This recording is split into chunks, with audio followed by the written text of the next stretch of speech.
আসসালামু আলাইকুম। আমি সার্বিয়ার মোহাম্মদ আক্তার হোসেন। আজ আমি আলোচনা করব একটি জমি ক্রয় করার আগে আপনাদের করণীয় কি, আর জমি ক্রয় করে ক্রেতাদের কি সাবধানতা অবলম্বন করতে হবে তা আমি আপনাদের আজকে বিস্তারিত তুলে ধরবো।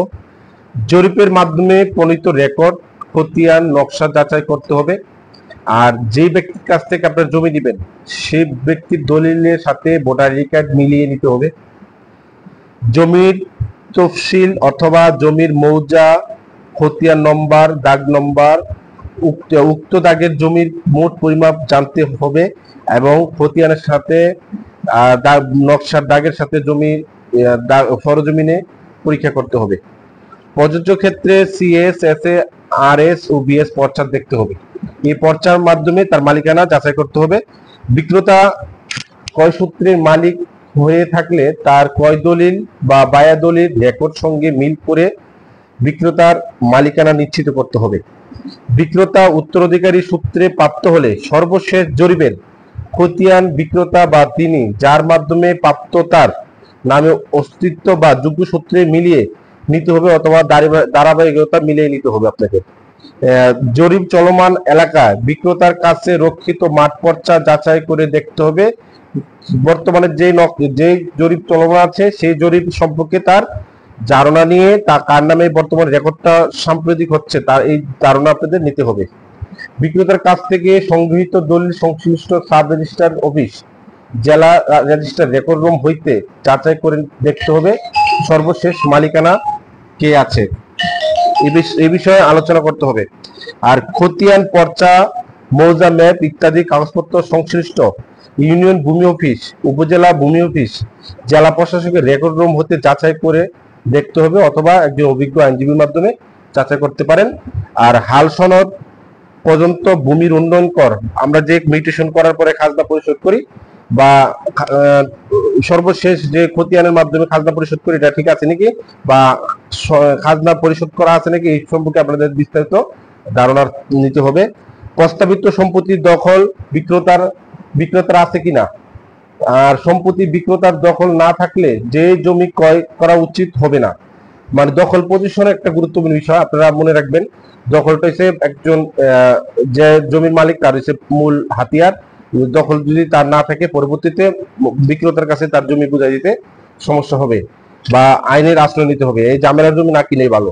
অরিশ জমি থাকলে বা কিনতে চাইলে এই সম্পত্তির মোট কতজন অরিশ আছে তা খোঁজ নিয়ে দেখুন। আপনি যে ওয়ারিশের নিকট থেকে কিনবেন তার কতটুকু বিক্রয় করার অধিকার আছে বা যাচাই করতে হবে অথবা ওয়ারিশ সার্টিফিকেট নেবেন আপনারা। সম্পত্তি খাস কিংবা সরকারি কিনা অথবা অধিগ্রহণ হয়েছে কিনা অথবা পাওয়ার অফ এটর্নি কাউকে দেওয়া হয়েছে নাকি এই সম্পর্কে আপনাদের ধারণা নিতে হবে। আর অন্য কোনো পক্ষের সাথে বিক্রয় করার পূর্বে কারোর সাথে বায়না বা রেজিস্ট্রেশন আছে কিনা চাই উপজেলা ভূমি অফিস অথবা রেকর্ড রুম থেকে যাচাই করে নিতে পারেন। ব্যাংকের কোনো আর্থিক প্রতিষ্ঠানের নিকট দায়বদ্ধ কিনা বা যাচাই করুন। এই জমির সাথে ব্যাংকের সাথে কোনো লেনদেন আছে নাকি সে বিস্তারিত আলোচনা আপনারা জেনে নিতে হবে। জমি ক্রয়ের জন্য অ্যাটর্নি নিয়োগ করা আছে কিনা বা পাওয়ার অফ অ্যাটর্নি নিয়োগ করা আছে নাকি এই সম্পর্কে আপনাদের ধারণা থাকতে হবে। যদি পাওয়ার অ্যাটর্নি থাকে তাহলে আপনারা এই সম্পত্তি নিতে পারবেন না। জমি নিয়ে মামলা মোকদ্দমা চলছে কিনা যাচাই করুন। মামলাভুক্ত জমি কিনা উচিত না, কারণ যে জমিতে মামলা থাকবে সেই জমি একজন ক্রেতার ক্রয় করা উচিত না, তাকে কেনা উচিত না। এটা আমাদের মাথায় রাখতে হবে। একটু গুরুত্বপূর্ণ আর দুইটা টপিক জানিয়ে দিই আপনাদের। সিএস, আরএস, বিআরএস এর মূল ম্যাপ দিয়ে জমিটি একজন অভিজ্ঞ আমিন দ্বারা মেপে খুঁটি দিয়ে ঠিক করতে হবে বা সার্ভেয়ার দ্বারা। আর সর্বশেষ একজন অভিজ্ঞ দলিল লেখক দিয়ে জমিটি রেজিস্ট্রেশন দলিল লিখতে হবে। আর এরপরে যে জমি ক্রয়ের পরে ক্রেতার মালিকানা করণীয়।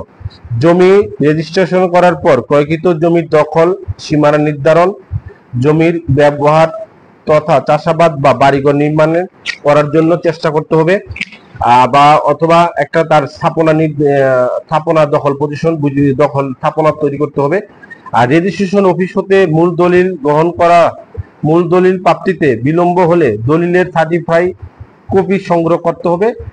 সংগ্রহ করার পরে মিউটেশন নামজারি করার জন্য সহকারী কমিশনার ভূমি এর অফিসের দলিলের সত্যায়িত কপি সহ নির্ধারিত ফর্মে আবেদন করে মিউটেশন অথবা নামজারি করানো ব্যবস্থা করতে হবে।